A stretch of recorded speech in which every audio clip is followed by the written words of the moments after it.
열왕야랑 시작합니다. 정치부 이동은 기자 나와 있습니다. 첫 번째 주제 보겠습니다. 목포 투기의 진실, 앞서 전해드렸지만 그동안 손혜원 전 의원, 이 절대 투기가 아니다. 이 수차례 이야기를 해왔는데 법원은 투기다. 이렇게 판결을 한 거죠? 네, 손 전 의원이 목포 부동산을 산 게 투기로 드러나면 어떻게 하겠다고 했는지 직접 들어보시죠. 내 목숨도 필요하면 제가 그렇게 하셨어요? 예. 근데 그 이상 더 뭐를 해야 됩니까? 제 인생을 걸고 말씀드립니다. 차명 아닙니다. 제가 만약에 그게 차명이면 제가 전 재산을 국고로 환원하겠습니다. 국고 환원을 약속했지만 손 전 의원이 항소한다고 했으니까 당장은 이행하지 않을 듯합니다. 이제 좀 따져볼까요? 네. 자, 이게 먼저 목포 게스트하우스 창성장을 손 전 의원이 조카 이름으로 차명으로 구입을 했다. 이 법원은 이렇게 본 거죠. 네, 하지만 손 전 의원은 그동안 조카에게 준 거고 증여세도 다 냈다고 주장해왔습니다.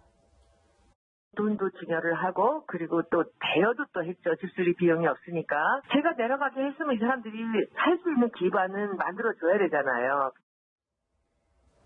하지만 1심 법원은 창성장이 손 전 의원 것이라고 판단했습니다. 매매 대금의 취등록세, 부동산 중개 수수료, 리모델링 비용까지 모두 손 전 의원이 냈기 때문인데요. 법원은 치밀한 계획에 따라 부동산을 취득했지만 범행을 극구 부인한다면서 부동산 실명법 위반으로 징역형을 선고했습니다. 이 법원이 치밀한 계획이라고 표현도 했는데 그러니까 이제 손 전 의원이 도시재생 계획을 미리 알고 땅을 샀다는 의혹도 이 법원은 일부 유죄를 판결했어요. 네, 손 전 의원은 2017년 5월과 9월 목포시청으로부터 개발 계획 자료를 받았는데요. 이 자료는 대외비가 아니라고 주장했었습니다.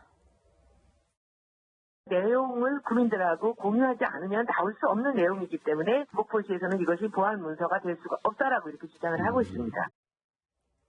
하지만 1심 법원은 당시 목포시가 해당 자료의 정보 공개 청구에서 정보를 공개할 수 없다고 한 만큼 도시재생 전략계획 자료는 대외비라고 판단했습니다.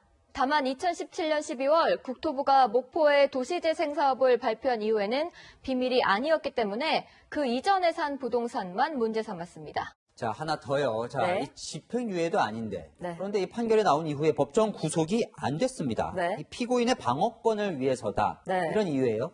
네, 법조계에 따르면 사회적 지위가 있는 피고인은 법정 구속하지 않는 경우가 있다고 합니다. 한명숙 전 총리는 1심과 달리 2심에서 유죄를 선고받았지만 당시에 국회의원이라는 이유로 법정 구속되지 않았습니다. 네, 다음 주제 보겠습니다. 1234일. 박근혜 전 대통령 얼굴도 보이는데 어떤 날짜일까요? 네, 이번 주 토요일 광복절이죠. 박근혜 전 대통령이 수감된 지 1234일이 되는데요. 윤상현 무소속 의원은 어제 박 전 대통령이 역대 대통령 중 가장 긴 40개월째 수감 생활을 이어오고 있다면서 광복절을 맞아 사면을 해야 한다고 주장했습니다. 근데 뭐 대법원 판결 전에는 사실 사면이 쉽지가 않아요. 그렇죠. 자, 이 정작 미래통합당은 그런데 무소속인 윤 의원과 생각이 좀 다른 것 같아요. 네, 통합당은 사면이 아니라 사과를 준비 중이라고 합니다. 위원장의 생각은 박 전 대통령 탄핵과 관련해서 분명한 사과나 이 같은 마음을 보여드리지 못한다면 미래를 얘기할 수 없다. 이 문제만 나오면 통합당 고민이 깊어지는 것 같습니다. 지금까지 열왕야랑이었습니다.